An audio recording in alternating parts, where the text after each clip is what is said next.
So jumping back to the HVAC guys, like I said, the A team are probably the two best mechanics that are in that company. Again, I'm not going to mention the company. I don't think that's right to badmouth anyone. But just showing the videos is enough because my main point is to show the folks who are getting into this business or thinking about getting their master's license or HVAC license, how not to run a job, how not to install. So the Keystone cops came first. I said all those guys were fired. From what I understand, the company is shipping in another busload of them, if you know what I mean. They get them cheap. They come here to America from another country, and hey, that's fine. That's what we're all about. But they're not qualified. And then this company turns them loose on some expensive equipment like this Goodman. I'm not positive. I believe this setup with the condenser is probably around $6,000 now. So to give you an example, what the A team had to go through to get this unit in here, I'll show you at the end of this video what they did upstairs. So the two trunks were in. The trunk was too low. And as I showed you from the other videos, how they beat the hell out of it. In other words, when you see a trunk bent up like that, and you can see that it's cattywampus, this is bent. They're going to have to straighten this out. This is bent. And I said in the last video, they beat the hell out of it. And we were looking at the outside and the other day, and the owner said, "Oh, wow, it looks like it's off out there." And one of the guys went, "Oh, no, that's the insulation." Well, BS. This is the inside of the trunk. And you can see where it has been beat to hell.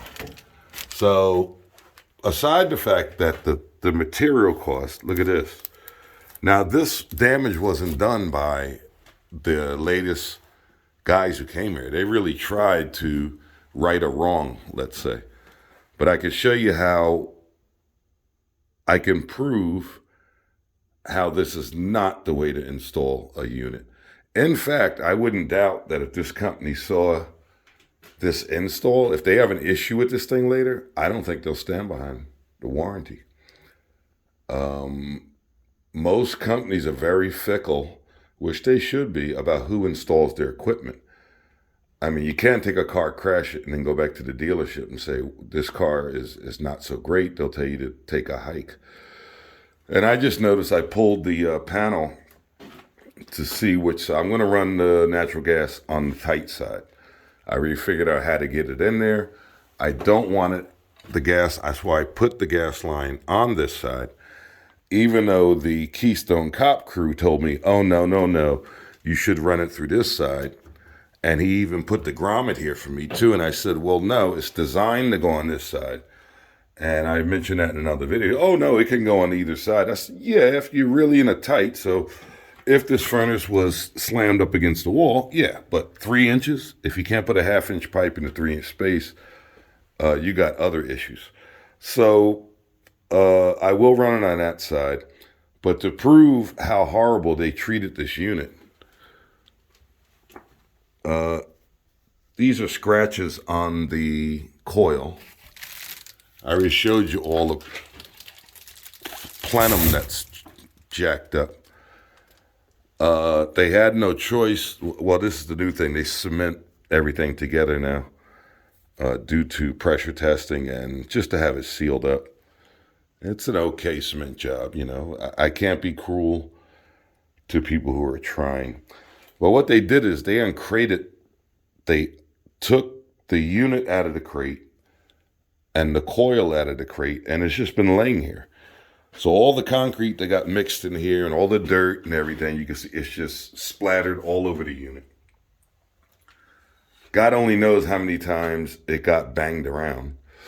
And to prove it got banged around, I couldn't get the access door off. And then when I got it off, I couldn't get it back on. Then I looked closer at the jacket, and I could see where the jacket's bent. That means this thing took a couple whacks. See that? Yeah, and there's a seal in here. There's a foam seal because it's going to suck air through the door and the bottom door. And you can see down here where it looks good about there, but as you go down, see how it opens up? So that's not sealed. And it just amazes me. It just amazes me. I mean, the guys are fired, but they could have been let go long before all this damage. Now, the interesting part of this is the owners have to ride down the road in this car, if you know what I mean. What are the chances that it's going to last? I don't know. I don't know. All I know is positively, there is no way I would let any of my crews install or be on a job site who treats equipment like this. And it may not be over. There may be an issue, and the company will come back and say, wow, you guys really abused this thing trying to put in. I mean, they literally they didn't shove the unit, the A-team, but the other guys, I could just imagine if they'd have tried to put the unit in. The trunk was almost 2 inches too low, meaning this. So even when the first team, the Keystone Cops, I call them, without giving them names and naming companies, when they installed this trunk, they should have measured the height of the unit with the coil, either marked it on the wall or had it somewhere and made sure that they were within at least a ½ inch or had play, so that the idea is the unit just slides under there. You drop the trunk down on it, and then you cut it out, or you cut it out before, whichever floats your boat. But there's no way they should have had the last team have gone through what they went through to get the unit under the trunk. And I'll finish this video in another 10-minute video. But I could take you up and show you what they had to do just to get the unit to slide under. This you've seen in other videos. So they basically had to take, we used to call these jambonis, and they literally had to drive that with a hammer. You probably see hammer marks on it if I get close enough. And then put a piece of wood to hold it so it won't slide. Somewhere, well, you can see here where it was down below and it started pulling the tape off. So they pushed this thing up, and they pushed it so hard, you could see the brackets have bent. They were straight prior. Look at them. They were straight before. Now they're bent because the trunk is going cattywampus. It's trying to, and that's what they had to put a second Jamboni in. So there you go. The unit's in. I wish the very best for the owners that it doesn't have any issues after being banged around. Basically, the unit downstairs should have stayed in the crate. Or they could have opened it out of the crate, measured it, then put the lid back on and put it out the way. And that would have been a great idea because it wouldn't have gotten abused like it did. And again, I'm just harping on this for you new people out there who are trying to get into this. Some guy posted on one of my videos, one of our videos, that he liked the fact I said, take pride in what you do. Well, I'll repeat it here. Take pride in what you do. And as an example, here are the Navions that I put in. They were in crates.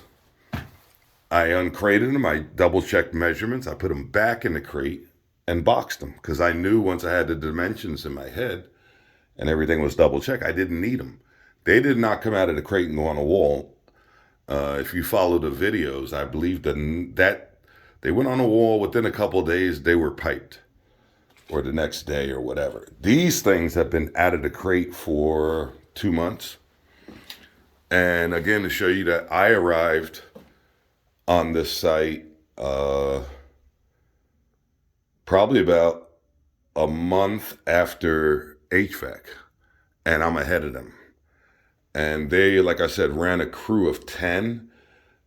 My crews are all busy doing other projects. I've gotten a couple guys here to help me on different things, but I've had the luxury of doing this one by myself. So 10 guys, and I'm one person, and I passed them in a matter of a couple weeks. So it's not how many guys you send to a job site, it's how efficient you are at what you're doing. And number one, do you know what you're doing? If you know what you're doing, you don't need a lot of time. I mean, I've done this so many times, I could, as the saying goes, do it with my eyes closed. So, but that doesn't mean everyone has that skill, but it does also mean that if you really care about what you're doing and take pride in, as I'm repeating myself, it'll come out nice. So look at this.